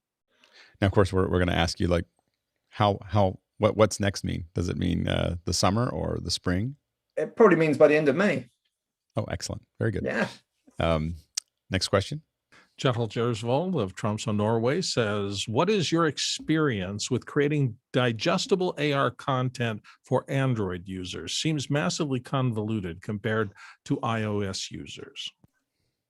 Well, we're working with Google here as well, actually, because they saw the app and they were like, this is awesome. The problem on the Android side for us and for everyone to do with AR is just how different all the devices are. So on the Mac, there's a limitation at the moment, and we're hoping Apple are going to overcome it, which is as soon as you do an AR session, the videos are locked in HD mode. You can't get 4K video while doing an AR session. There's probably not a reason for that now, but when they first did it, it was the speed of the device. But when you're on, and that's going back through many generations of iPhone, they'll all achieve HD AR, but on Android, you can pick up even very recent phones and they're not even able to achieve HD. They may be doing strange 540, 960 by 540 resolutions, all sorts of things. And for us, it's like, how are we giving the user a good experience there? If they're then used to their camera recording 4K video, and then they boot up CamTrackAR on their Android and suddenly they're getting 560p video, I'm going to be pretty disgruntled as a user because I'm going to be like, this is trash video. I want at least HD. Right. So yeah, we're trying to work out what we can do there to make sure that they get a really good experience. And it probably will be limiting it to very few devices, which then somewhat limits your customer base as well. So I think there's just a bit more maturity on the Android side, although maybe there isn't the taste for it on that side as well. Apple are doing such a good job with AR. The irony is that Google was way ahead, so we were using some of the test phones, not test phones, but the ones that, like, we literally had to order them in China to have them brought in, and they had the LiDAR and everything else built into them. They're battery hogs, but so Google was way ahead of this, and then they just kind of gave up on it. Even they weren't even putting it into their own phones. So they were, so that was, part of the problem is that Pixels didn't ship with them. And so, the different departments, you have the people creating the hardware probably are very different to the because they have amazing technical people. So there's probably, if there's the appetite isn't even there within Google on their own phones potentially, let alone the other camera makers or phone makers. It just felt like they gave up really quickly. Google, we kind of joke that Google has a little bit of an ADD problem where they start everything and then they don't finish any of them. Like they just go, well, that didn't work. And I think that what we've seen with Apple, at least in AR, is this extremely slow, methodical rollout where we've seen USDZ 3 years ago, I think when it was announced. And that comes from a already mature format, which is, Pixar's USD format. And so you have USDZ, and then they keep on, the AR kits and the AR converters and the reality converter and reality all of those things are slow pieces of what feels like a really, really big puzzle getting put together, you know, in a way that, that's one of the reasons that it gets easier. And we had the same problem with a lot of the software that we wrote. When we made DVMat cross-platform for a while and Conduit for a while, it was cross-platform, and 27 PCs or almost one version on the Mac, and we gave up on the cross-platform development because all of our customer support was coming from the PC side. Yeah. And that was the other issue. Next question. Noah Sargent, Fullerton, California, says, how does the app compare to Polycam? I don't know if I know Polycam. So Polycam is not really a match moving software in the way that this is. Polycam is actually generating geometry from from the LiDAR. So it probably could do some of this stuff, but that's not what they've really focused on. So you wade around with it. If you take Guy will probably pull it up here and show it to you, but if you move your either iPad with LiDAR or your iPhone 12 around, it will go out and just grab onto geometry. Okay, and it's there's an image that Guy digitized from his office. Oh, I've used some of the other apps, that do this. And so far we found that this is probably the most mature one at the moment, as far as and folks that I know in engineering and architecture and so on and so forth have all kind of coalesced around this one for now. And so it'll grab onto that geometry and build you 3D models. You can literally text them to people and they'll come out on the other side. It'll come out as geometry at scale. So if you're in your living room and someone sends something from the beach, it will be as big as it was in the beach because it has the scale from the LiDAR. Now they can grab it and shrink it down, but when it pops out from it's kind of magical because you're texting a location to somebody else. And in the same sense, you could do this, what Josh had talked about earlier. You could use Polycam I think Polycam would probably be the best one to go digitize locations, and then you could send it to someone who could then bring it into CamTrackAR and pull that, and again, what Guy's showing there is the measurement because it's actually accurate. Although I think that, a lot of the stuff is really leaning, Josh, you can correct me if I'm wrong, but I think that a lot of it is leaning on a lot of Apple's libraries that are already made available to you. Yeah, all of us guys doing this stuff are leaning a lot on what's there. There's going to be a different set of small criteria that we need to synchronize between the video capture and what it's doing on the LiDAR and make sure that we're grabbing the right buffers and all of that kind of thing. And then it's more about what we know about the post-production side of it. But yeah, Apple is the intelligence behind all of this stuff. Basically, they've created this amazing set of tools. It's only probably the Oculus Quest 2 with its inside-out tracking that has anything that's really comparable for one device being able to do such amazing tracking. But yeah, I think they're going to carry on down this road as well. Obviously, we get loads. The Android question is one that we get every single day. The other one is when's 4K video coming, and we are talking to Apple about that. And then the last one is the view of, can I just strap my iPhone now on top of my Blackmagic 6K and use it to do the tracking? To which the answer is no, but we've got experiments where that sort of works, but there's no phase sync between the devices, so there's no real way of exactly matching up when the frames got taken on the Blackmagic versus the ones on the phone. Well, but we've developed stuff that does allow for it to, it basically tracks the motion and then does motion estimation to try and marry them up. And you can get decent results, but it would be terrible in a production environment. Yeah, the hard part with match moving, because I remember the hard days when we used to do it by hand, and it didn't always work. If you look at some of the Star Wars shots, the Bantha Poodoo specifically out of one of them slides a little bit. They worked on that for a long time. Anyway, so it just never quite got that shot to work. But you're either 100% on with tracking or off. Yeah. For anything that's touching the ground or touching a surface. You can get away with a little bit of wow and flutter when it's not touching anything, but it becomes kind of more of a challenge. And so I think that is and when you change your nodal point essentially from where the camera is to where the phone would be, it's a completely different solution. So it's not even frame rate. It's just, it's in a different place. You know, it's going to translate in a completely different way. But, and also I would say that the tracking tools have gotten so good. Even in Cinema 4D, it has its own tracker. You just put it in there and it'll just solve. So, you know, tracking has become so good. I wouldn't try to necessarily take that into post as much, except for when you're doing previs, where you just have the phone and you want to do the thing, or if you're doing something that's more just for fun. You know, I realized I realized I had played with HitFilm because I've been in Final Cut for so long. It was one of those things, like I opened it up, it was really cool, but now I can see my kids would love this, you know, and some of the folks just getting started, as Jonas said, that's what he started on. So I think that and a lot of that stuff would be there. And I bet you could do, I mean, probably pretty heavy duty stuff in it at this point. I think for those of us who do a lot of editing, it's just learning another tool, you know, is the more, but I love the idea of being able to previs a look for somebody really fast and just having them be able to see it and being able to, you could make a whole movie this way. I mean, if you imagine, like when I was playing with it this morning and I was thinking about Polycam, because I was going to ask you about that before we got in,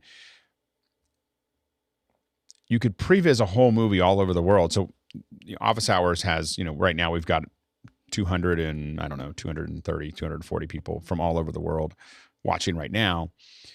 Well, there's like approaching 4,000 people in the community. And, you know, we could say, hey, you know, I need people to go out and I need this from Barcelona and I need this from London and I need this from whatever. Have people go out and digitize, you know, those locations, then have just somebody in a green screen with, you know, some stand-in actors and previs a whole movie, you know, like a whole, like, you know, of all the things that it would look like. And especially if it had the record output, you cut the whole thing together. Are you going to use that as the movie? No, but wow. Like as someone, I started in previs, and you know, that's what I did at Lucasfilm was previs. The idea of being able to grab all those things and very quickly come up with it, because part of it is you don't want to spend any time. You're trying to figure out the framing and whether it works in the story. You know, when we did the pod race, it was 22 minutes long when we started it. I think the 11-minute version was the best one, but 7 minutes is what ended up on the film. And but all that previs allowed us to figure out what worked and didn't work. And I think that's the real power of, you know, of that process. Anyway, next question. Our friend Tony Mobley was wondering if this works with the iPhone 11 Pro Max, or does it require the new capabilities of the 12 series? No, it will run on the Pro, the 11 Pro, and it will run on everything back to, I think, something like a iPhone 6S potentially. It's just your mileage will vary. The 11 Pro will be pretty good. It's just they did make quite a leap once they added LiDAR, but still the 11 Pro is what we originally developed it on. So yes, it will absolutely run on that. I have to step away. I have a little production emergency that's happening in LA right now. So I'll be right back. I'll just keep asking questions there. Thanks. Okay. We're moving on to Guy Cochran's next question. And Guy says, Josh, I noticed that you were included in a recent Apple event. How will the new M1 iPad improve the use of CamTrackAR versus the current version?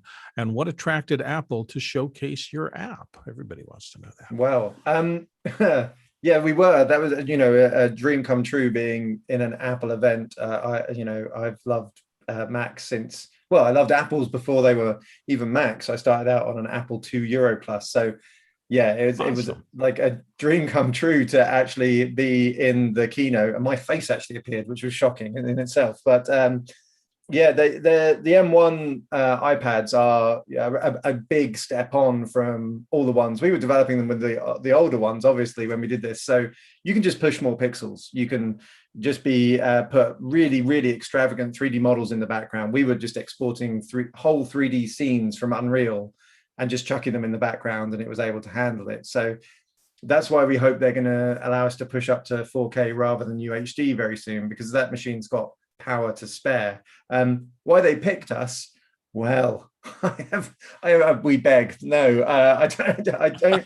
I can't really say why they did. They were absolutely excellent, though. It was, you know, when you're working with these really big companies, which we do every so often, you're always a little bit terrified because you're the little guy, and they're these huge companies. But to be honest, they were just really, really kind, really supportive. They held our hands all the way through. We had less time than most people on the keynote, a lot less time apparently, but they just, you know, kept working with us. They were, you know, exactly as you'd expect Apple to be. They were perfectionists. They wanted things a certain way, but they, you know, they were really, really nice to work with, actually. So I hope we get the opportunity again.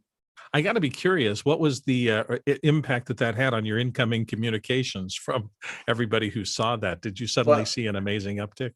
Well, yes, I think my LinkedIn has never been as busy, but also my dad took all credit because he bought a Mac 2 when they first came out, when, you know, they were the price of a car. He bought one, and then I never was off it for a moment. He had to actually upgrade it from 2 megabytes of RAM to 4 megabytes because I ran it out. So yeah, he's taken all credit for everything. Awesome. All right, moving on to the next question. Noah Sargent in Fullerton, California said, could this app generate a video wall playback with a pre-recorded video? A video wall playback, so sort of actually making it look like there is a video wall there, like a virtual video wall, or actually spitting it out to like an on-set video wall. The second one it couldn't do. Qualify it? Yeah, sure. I guess a virtual, so like a presenter with graphics behind them, essentially. Yeah, you could do that kind of thing with it, but it would be, you know, virtual graphics behind them rather than spitting it out to a video wall. We're not at that level yet, unfortunately. But yes, you could definitely do that. So we see a lot of like younger people doing those kind of typical studio setups, new studios, all of those kind of things, and prevising it there. And I think that's really where we want to go past previs, is for those educational circumstances, that it is all the way up to the finished product just on the iPad. You don't need to then use any other tools at all. We can do the whole thing there. I think that's where we'll get to. But as Alex said, you know, in the higher levels, the primary use case for it is as a really good previs tool, so you can know exactly what you're going to get. I think that I think the previs opportunities are just, as a previs artist, just stunning. You know, like being able to just throw together ideas of a scene and being able to throw backgrounds in is pretty slick. Next question. Jason Panks of Nashville, Tennessee says, how do you create an SDZ file? How do you scan an object or a real room, and any demo SDZ to use? And it's USDZ. It's a universal scene description zipped. So the story is that Pixar had this USD, which is Universal Scene Description, which carries your audio, video, motion data, lighting. It can carry all of those things with it. So it's what Pixar created to kind of move scenes around. And so it had one way to do it.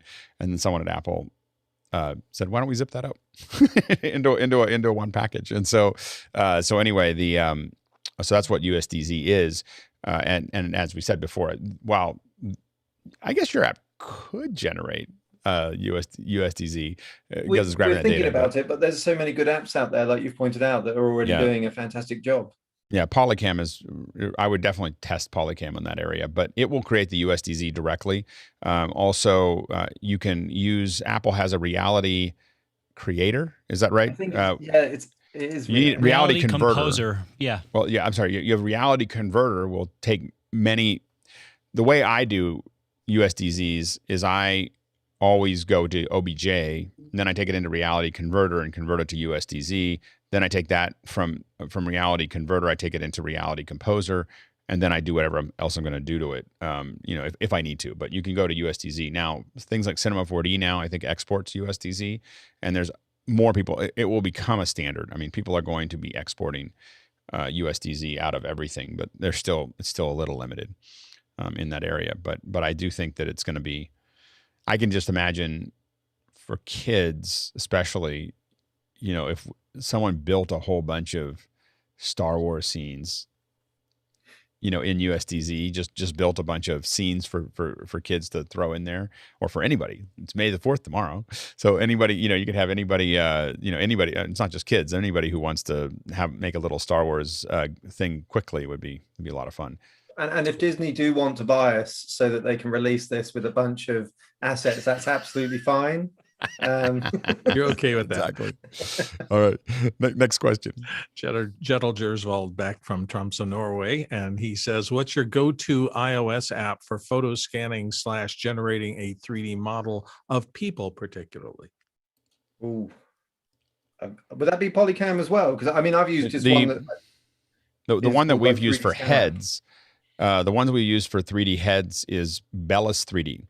So that will, so you basically take your, if you go to their website, at some point, I was on their website by accident. I was at like a press event when they first released it. And for some reason, me playing with it was the thing that ended up in the article. So, but Bellis 3D has been out for a couple of years. And what it'll do is you can literally turn your head, you just turn in different directions, and it will gather a pretty high resolution scan of your face. And it is a, it's gotten much better. I actually used it recently to build mask holders. It'll literally build a custom, mask outline for you that's built so that it'll fit right onto your face. It works pretty well. So it's, but anyway, so that's what I do for heads. I don't know of anything the human scanning is a little bit more complicated. Like I haven't seen anything do it particularly well at that point, but you can take that head and put it onto an other character, take someone else's head off and put that one on and go from there. Next question. Somebody needs to make a movie with all bobblehead dolls. Jason Panks in Nashville, Tennessee says, what are some non-video film production use cases for CamTrackAR? Well, outside of film, we have seen people using it to do weirdly capture physics information as well. So while it is capturing a camera, all it's doing is actually capturing physical movement. So it gives them a way of attaching it to something, and they've attached it to skateboards, they've attached it to all sorts of things, and set record and then set the motion going. And then at 60 frames a second, it is basically motion capturing the movement of whatever it is you attach it to. So, for us, it's also capturing the video recording, but then we see them take that data and use that in different ways. Typically, they're using it to, they want to animate something. So we've got a guy on a one wheel, like going around, and he'll attach it to the one wheel, and then he'll be making a 3D representation of that one wheel, or making that into a hoverboard or something like that. So you can use it for anything where you want to capture movement at reasonably high fidelity. I wouldn't strap them to all your limbs though and try and do like motion capture. That would be, it's tempting. So the other thing I could think of is again for previs for events. So it might not be a film, but I could see us prevising, if we ever end up back in hotel rooms and convention centers, prevising stages, prevising like this is where this person will stand and this is what it will look like, and everything else. You could very quickly, because a lot of times we're starting with a 3D model that we created in a CAD program or something else, and we could export that out as USDZ, have the person stand up there and kind of shoot that process. Is it easy for, I think you talked about this a little earlier, but if someone's standing there, is it easy to put their feet equivalent to a different place on the USDZ model? You can, but we're working on that more, because we've allowed for like, a vertical movement, but now people have said they want to use it in miniature work, which is suddenly like, oh, hang on, we've just done everything life scale, basically, and that's what the USDZs are when they come in. They're life scale. But what if the person wants to shrink them down and make a micro set, which is much easier to work with than a full life set, to be fair. Right. So yeah, we're trying to work on different scales and different things, but there is a vertical adjustment at the moment. Next question comes from Thomas Bauer of Atlanta, Georgia, and Thomas says, any easy path for using objects from Thingiverse? I think that would be the same thing where you would need to convert from Thingiverse to, you need to do something. I don't think it exports USDZ right now. In fact, many of the models are STL, but they're also OBJ. And so you would download the OBJ model and put it there. Now, and Josh, how do you have backgrounds? Do you have ways to import foregrounds so people could be interacting with 3D models and so on and so forth? No, I think that's very much the next level. I think once we get to the streaming stuff from Unreal, we've got to try and work out if we're doing like a foreground element as well. So at the moment, yeah, everything in the foreground would have to be real, and then everything behind could be virtual. But yeah, we are looking at that, and we are looking at other formats that people can import. It's just you kind of are restricted to them being, if you're on a PC, it doesn't matter if there's all the textures in a folder and then there's other things over here and other bits over there. But on the phone, it becomes increasingly inconvenient when it isn't all contained in one place. So we got USDZ, and then we've got GLTF as well, which is probably the next format that we'll support. but yeah, you know, OBJs can be stubborn at the best of times. Yeah, we having spent 20 years using OBJs, when I was asked in a focus thing whether an app should handle anything more than USDZ, it was like, should we incorporate OBJ? And I was like, don't don't open that door. Don't open the door. Just, USDZ is an open format. It can be used in all the different platforms, and figure out how people get into it, as opposed to try and support that one really well and make sure that you can. There is a ton of, as you know, there is a ton of data inside of a USDZ. So supporting the entire format is not trivial, and so I would, if I were a manufacturer, if I was doing software now, I would just make sure that I just rocked my USDZ support and kind of just pointed them towards where they can convert it. Yeah. But the feeling that we have looking at where this is going is, as Apple keeps on coming up closer and closer to the surface with AR, I mean, we're just seeing it happen over time. The pressure to support USDZ across everything is going to get bigger and bigger because the market is so big, and Apple's market. One day when Apple really is doing AR, will be worth a year of any other platform at any other time ever.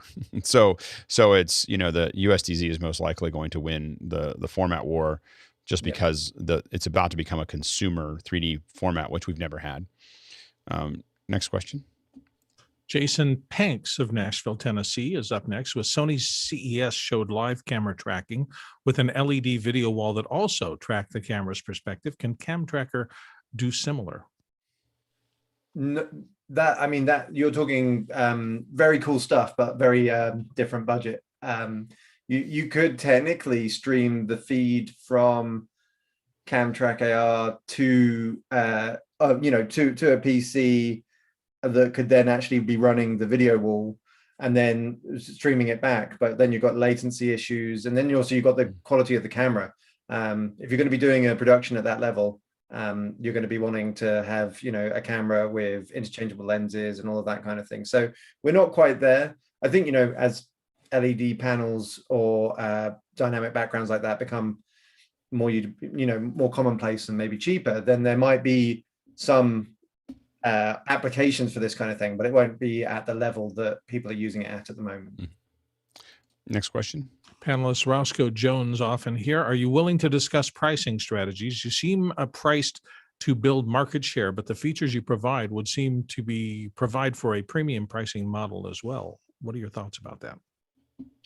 Well, so when we first started putting this together, a lot of the people, particularly the people that are using it, on Disney stuff or in the Hollywood sector, were very much like, why not charge it as a service, a weekly service, and you do all the, the cloud storage of the models and all this secure element and everything, and you charge a lot of money for the service. But that isn't what our company is about. Our company is about the people getting into filmmaking.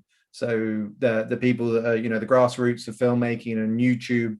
So all of our products are priced towards those people. And to be honest, we really enjoy that user base. That's what's exciting to us. So going out there and putting a much higher priced product on the market used by fewer people, and then also offering them the level of support that they have come to expect from professional level tools, is not really what we're about. We're about trying to democratize the whole idea of it and create something that makes a lot of excitement in people trying to tell a story, basically.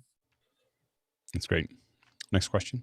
Jason Bache, our friend here in the panel from Albuquerque, New Mexico, says, if you're permitted to share, how much faster is CamTrackAR on the new iPad Pros as compared to the current iPhone 12 Pro? Over twice as fast. Ooh, yeah, nice. the M1 has double the high performance cores of what is currently in any of the other iPad or iPhone devices, and the high performance cores are what make the difference. So yeah, that's the M1 chip is astounding for the performance level that it has at the power level that it has, and yeah, the iPad performs just as well as all the other things with the M1 in. So yeah, while the current iPhone 12 is a powerhouse of phones, it isn't at the same level. Can't wait for mine to show up. Next question. There's another one from Jason. How does CamTrackAR handle audio?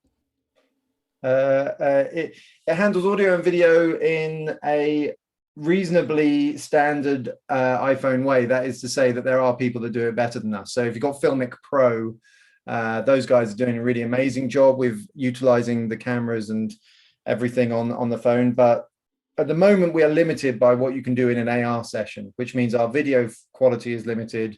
And probably the audio is actually just the same, though. The audio is just the same. So it will, if you plug in an external mic to the phone, it will use that. So it's fine, is basically. But I know I'm talking to a lot of people that are using professional mic setups today. So it's only as fine as an iPhone ever is. Next question. Jason Panks of Nashville is back with, as a noob to USDZ and AR, what are some apps for Mac and or iOS to get in addition to CamTrackAR? What's a quick overview of a suggested workflow for a noob? Josh, have you established a workflow on your end? So yeah, our workflows have been mainly focused around Unreal because, you know, we're striving towards that Unreal Engine integration into the tools. So basically, our creatives will create a scene inside Unreal with the reference point of where they want the camera to first appear in CamTrackAR being the 0 point origin of that scene within Unreal. They will then typically select what they think are the most important elements of the scene to be able to be seen in previs. So they won't just export the whole thing, you know, all the way to the horizon. They'll go, okay, this rock over here, this column, this archway. You select those, and then in Unreal, you can just export it as an OBJ. It'll package the whole thing together and the textures and spit them out as an OBJ. We then use the tool that I couldn't remember the name of that you mentioned earlier on the Mac, which is Reality Converter. Reality Converter. We just drag and drop that OBJ into there. It converts it to a USDZ file, and then we stick it on the phone, which we typically have done. Actually, if you send it via WhatsApp, it doesn't work. It breaks a USDZ for some reason because it detects it as a zip. And all Apple are using the zip for is not to compress it, but to put all the files into one folder, essentially. Right.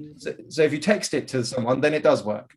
So we text it to ourselves, save it to our local files on the phone, and then you can just open it from within CamTrackAR. So it's a little bit convoluted at the moment. And we are looking at, you know, Dropbox integration, and it should actually work, the Dropbox integration already. So any of the ones that actually go in at a system level, or, you know, just above a system level on on iOS should work.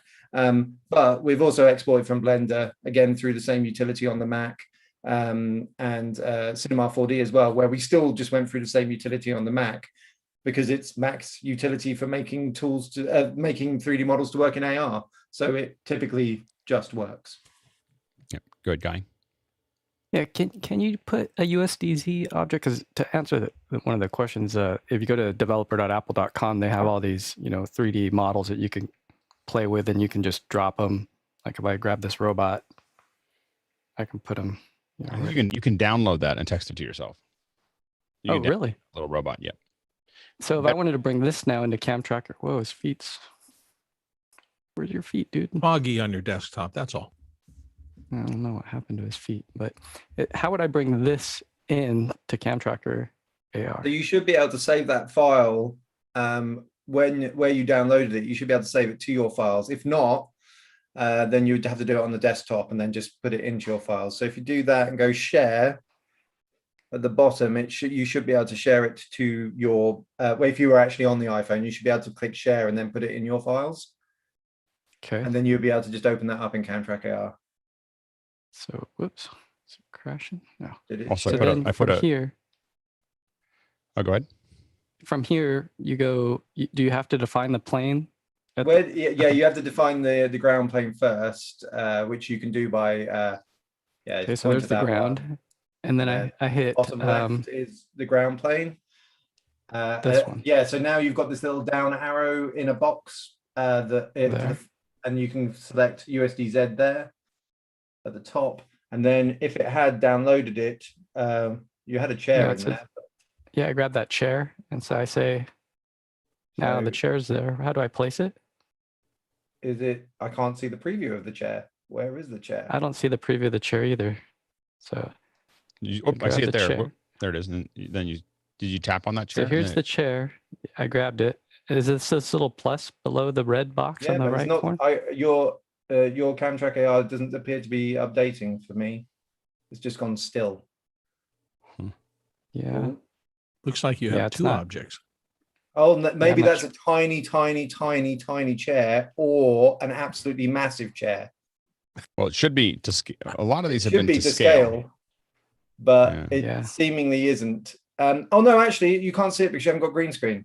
If you go up to the camera feed, which is top right, the top right button, you can just switch off the camera feed, and then you still can't see the chair there. Where is the chair? This is confusing. I don't know where. Are you able to look around and see if the chair just appeared somewhere else? Look around and see if you can see the chair anywhere. It could be massive or it could be tiny. I don't know where my chair went. You could be underneath. Between while guys working on that, next question. It's a giant chair. Somebody's maybe hitting you with it. Jason Bache of Albuquerque is back with, not sure why anyone would do this, but have you toyed with a release for Mac OS, if only for the file I/O? Unfortunately, all the AR stuff is only on the iOS devices. They don't have anything for Mac OS. So to do live AR, you require an iOS device. Any luck finding that chair? My chair's still missing. As another note, I put into Mukana some other places to find models. The Smithsonian has, if you do Smithsonian 3D models, or you put in that 3d.si.edu, there are lots of OBJs that you can. That one worked. Just ended up on underground. But there's lots of OBJs like cockpits and of the Apollo 11 and stuff like that might be kind of fun too. So it's an animate. This one's not working because it's animated. We don't do animated ones yet, unfortunately. So it's put all of his animation. That is the robot all in one place, isn't it? So if you click the plus, he'll then stick there. Where's the plus? Where's the plus underneath the record button? You're working in a Stranger Things plane. And then if you then click the down arrow, it will stop doing the placement.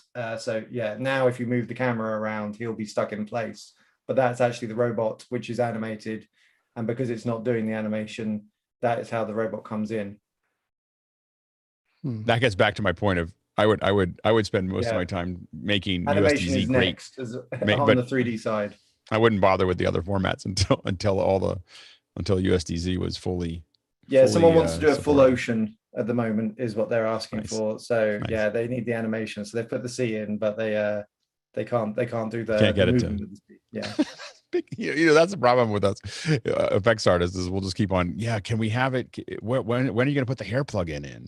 Why can't it do some explosions? Where's the explosions? We've also got on the top of a train or on the back of a moving lorry. They want to be able to be the bit they're standing on to be static with them. Everything else to be rushing past, so they can see everything else going past. Which it'll be fun. Very good. Josh, thank you so much for joining us today. It's been really, really great to have you. Thank you for having me. I think a lot of people are excited about the product. I know I'm going to be. I think now that I really get my head around it, I was playing with it again over the weekend. We talked a little bit on Friday. I had already had it downloaded, so I had downloaded it at some point in time already. and so when I went to do it, I was like, "Oh, do you want to update it?" And I was like, "Yeah, sure." So I just hadn't really played with it that heavily. I don't think I had my head fully around it. And so it's been really, really great to have you kind of outline that all for us. We're looking forward to the updates. It sounds like end of May is a good time to make sure to look for those updates. There'll be updates all year, I think, for this one. So yeah. Yeah, fantastic. Thanks so much. Thank you. Thanks to our producers out there watching, asking questions, voting on those questions. Did well, kept us rolling through this whole system today, and created a great conversation. And thank you to the panelists who have, of course, as always, produced a lot of great answers and great discussion. So we're going to start the post show. So we'll see some of you in a second, and then we'll see the rest of you tomorrow. All right. Thanks, everybody.